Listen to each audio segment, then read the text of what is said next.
Capítulo 23. Del gran mal que hace en el alma la desesperación y cómo conviene vencer este enemigo con alegría espiritual y diligencia y fervor en el servicio de Dios. La desesperación y el decaimiento del corazón es tiro tan peligroso de nuestro enemigo que cuando yo me acuerdo de los muchos daños que por ella han venido a conciencias de muchos, deseo hablar algo más sobre el remedio de este mal, si quizá resultare de algún provecho. Sucede que hay personas que andan cargadas con muchedumbre de grandes pecados y ni saben lo que es desesperación, ni siquiera un poco de temor, ni se les pasa por el pensamiento, sino que andan seguros con una falsa esperanza y presunción loca, ofendiendo a Dios y sin temer castigo. Y si la misericordia de Dios luce en sus almas y comienzan a ver la gravedad de sus males, y con razón piden a Dios misericordia con deseo de enmienda y reciben el beneficio y consuelo de los sacramentos, con esto estarían esforzados contra lo pasado y para lo que en el camino de Dios se les pudiese presentar. Tienen materia de demasiado temor, como antes la tenían de falsa seguridad, sin entender que los que ofenden a Dios y no se arrepienten, tienen por qué temer y temblar, aunque todo el mundo les favorezca, pues tienen provocada contra sí la ira del Omnipotente, al cual no hay quien resista.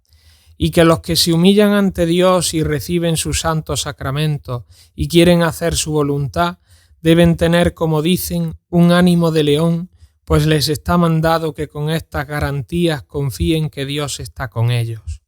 Al cual, como lo tienen por enemigo de malos y por haberlo sido ellos, por eso le temen, es muy razonable que lo tengan por amigo de buenos y que por aquella buena voluntad que les ha dado pueden confiar que es amigo de ellos y lo será acrecentando el bien que él mismo plantó y perfeccionando lo que comenzó. Es cierto que al decir un hombre de verdad lo que decía David, alcé mis manos para obrar tus mandamientos que yo amé. Dios pone sus ojos y corazón donde el hombre pone sus manos para favorecer a dicho hombre, y como quien es bueno por infinita bondad, acoge bajo su amparo y su bando al que quiere pelear por su honra, haciendo guerra a sí mismo por dar contentamiento a Dios.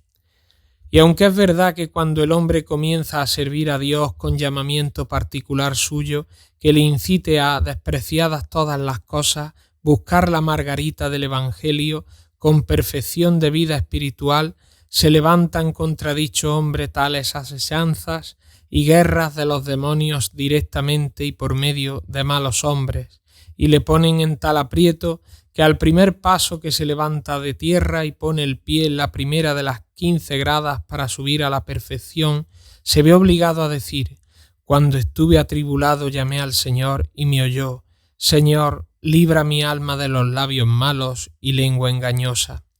Labios malos son los que abiertamente impiden el bien, y lengua engañosa la que solapadamente quiere engañar.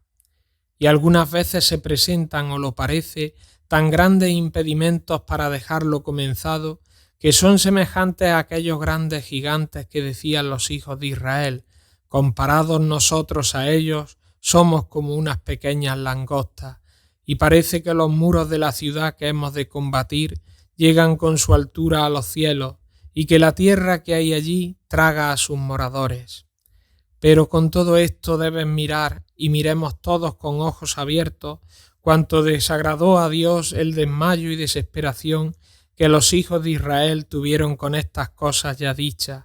pues los pecados que habían hecho en el desierto, aunque eran muchos y grandes, uno de ellos fue adorar al becerro en lugar de Dios. Parece que la maldad no puede crecer más. Todo esto les sufrió Dios y les dio su favor para proseguir la empresa comenzada, y no les sufrió la desconfianza y desesperación que tuvieron de su misericordia y poder, y les juró en su enojo, como dice David, que no entrarían en su descanso, y como lo juró, lo cumplió.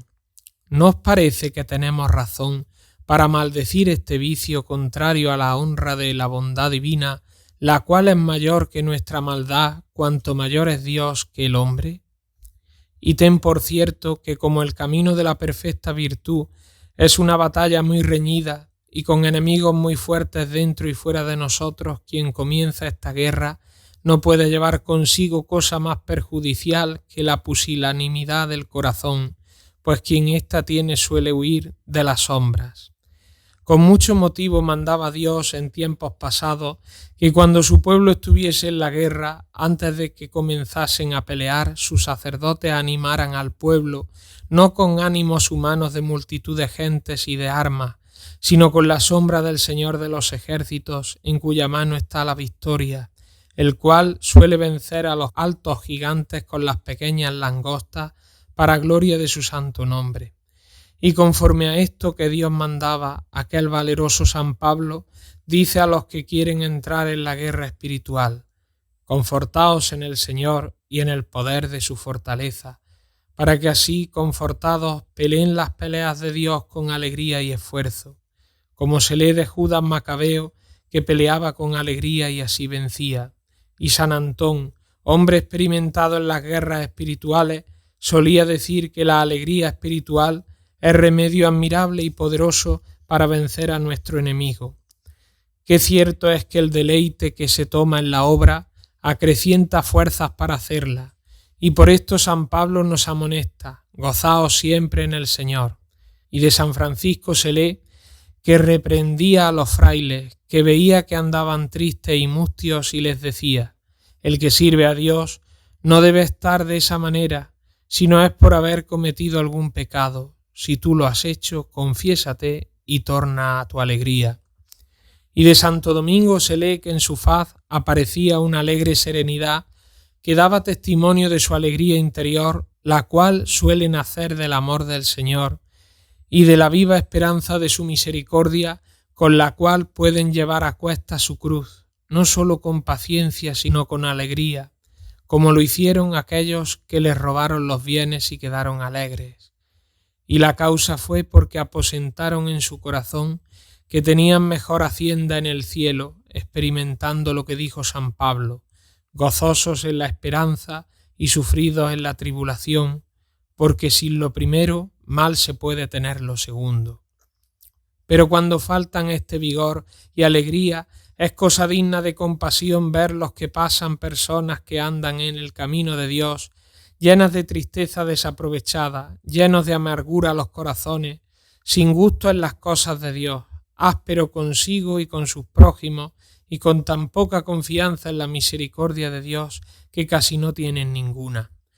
Y hay muchos de estos que no cometen pecados mortales o muy raramente, pero dicen que por no servir a Dios como deben y como deseaban, y por los pecados veniales que hacen, están de aquella manera. Si en verdad son así las cosas, que se sigue de ellas demasiada pena, les daña mucho más lo que sucede de la culpa que la misma culpa que cometieron.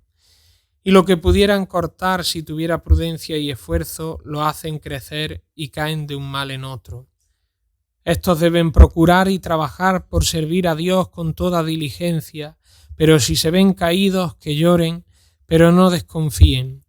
Y conociendo que son más débiles de lo que pensaban, humíllense más y pidan más gracia y vivan con mayor cautela, tomando nota de una vez para otra.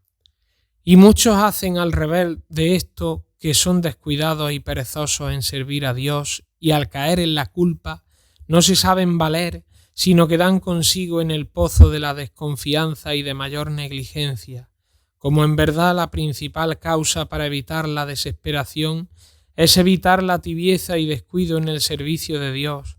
porque existiendo estas raíces, quiera el hombre o no, no pueden tener aquel vigor de corazón y esfuerzo que se siguen de la vida buena y diligente. Y si éstos considerasen que pasan mayor trabajo con estos sentimientos tristes y desesperados que se siguen de la tristeza, que pasarían en cortar de raíz las malas afecciones y peligrosas ocasiones que les impiden servir a Dios con fervor, y que fuesen amigos de huir de trabajos, habían de elegir los que tienen anejos la perfecta virtud, por huir los que se siguen por la falta de ella. San Pablo dice: fin del mandamiento es la caridad, que procede de puro corazón y conciencia buena y fe no fingida. Y llama conciencia buena, como dice San Agustín, a la esperanza, para darnos a entender que si no hay buena conciencia, teniendo fe y amor y buenas obras que proceden de aquí, no habrá viva esperanza que nos dé alegría. Y si hay alguna falta en la buena conciencia, la habrá también en el ánimo y alegría causados por la perfecta esperanza, porque aunque no muera, pues dicho hombre está en gracia, pero finalmente obrará débilmente. Así que los que dicen cree que Dios te perdona y te ama y serás perdonado y amado, y otras palabras semejantes a estas se engañan muy gravemente y dan testimonio que hablan de imaginación y no por experiencia ni según la fe.